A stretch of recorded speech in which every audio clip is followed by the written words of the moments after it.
Greetings, dear viewers, this is George from Ireland. Well, it's happened. President Trump has cancelled his meeting with Kim Jong On. He's no longer going to meet the chairman of the People's Democratic Republic of Korea. That's North Korea in common parlance.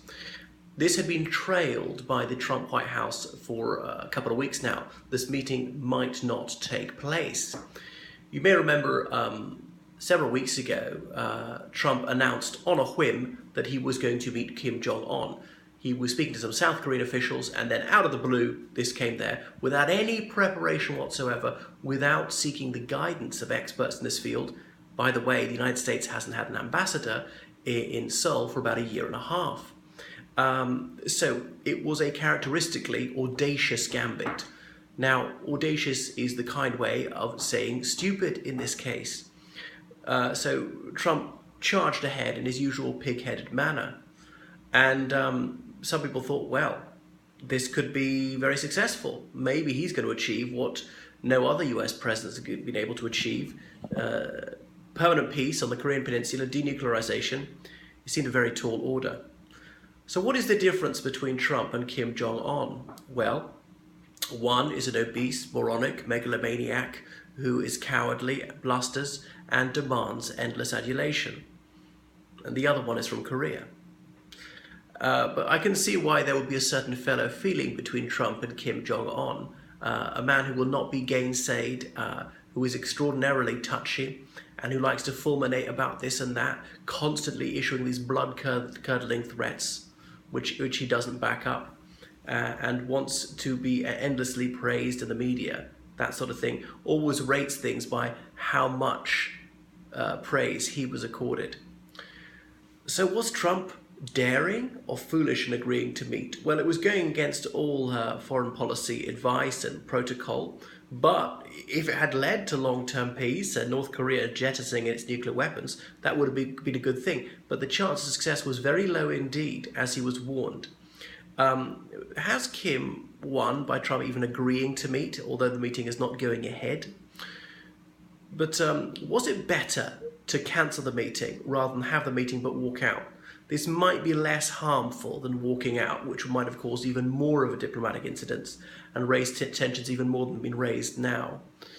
Trump has also painted himself into a corner because he's ramping up tensions with Iran.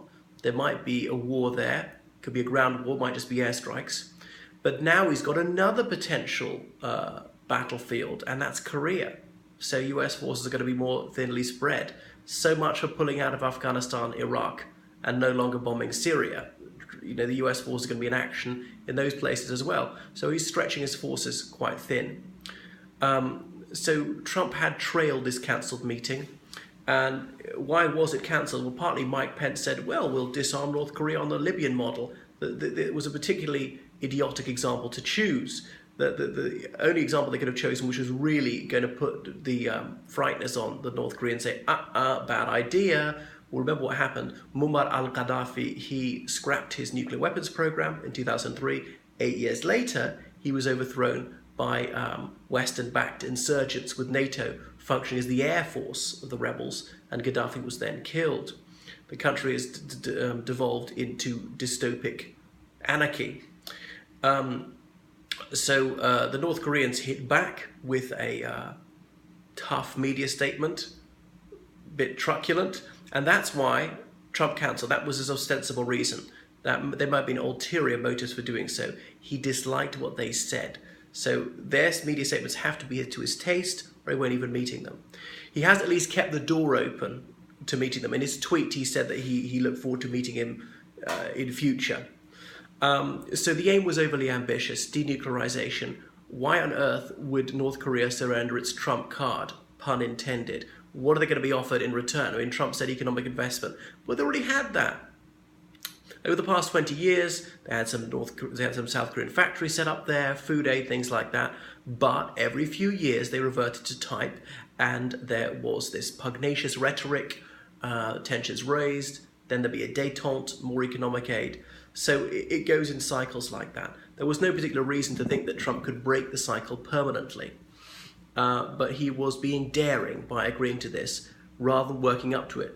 A more circumspect and step-by-step policy could have paid greater dividends. But oh no, Trump hadn't the patience, hadn't the intelligence and the wisdom to seek the counsel of those who know a great deal more about Korea than he ever will.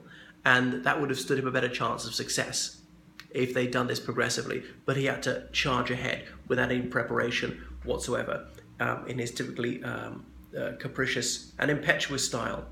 So what next? He's made the situation worse than it's been for several months. We have at least avoided a war so far. Kim Jong On will be circumspect about agreeing to meet Trump in future. He may well feel that he's been left with egg on his face, and the Far East face is very important. He's been humiliated, insulted.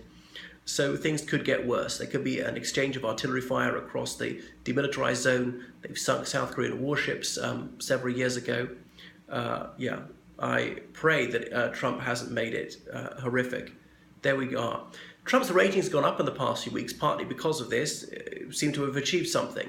But now he's ripped it up, this agreement to meet. So will his ratings plummet? He was tough with his warlike rhetoric 6 months ago. Then was he weak by agreeing to meet? Is he tough again? Does he have any idea what he's doing? His mind is like a weather vane. And if you don't like his attitude at the moment, wait, it may well be totally different tomorrow.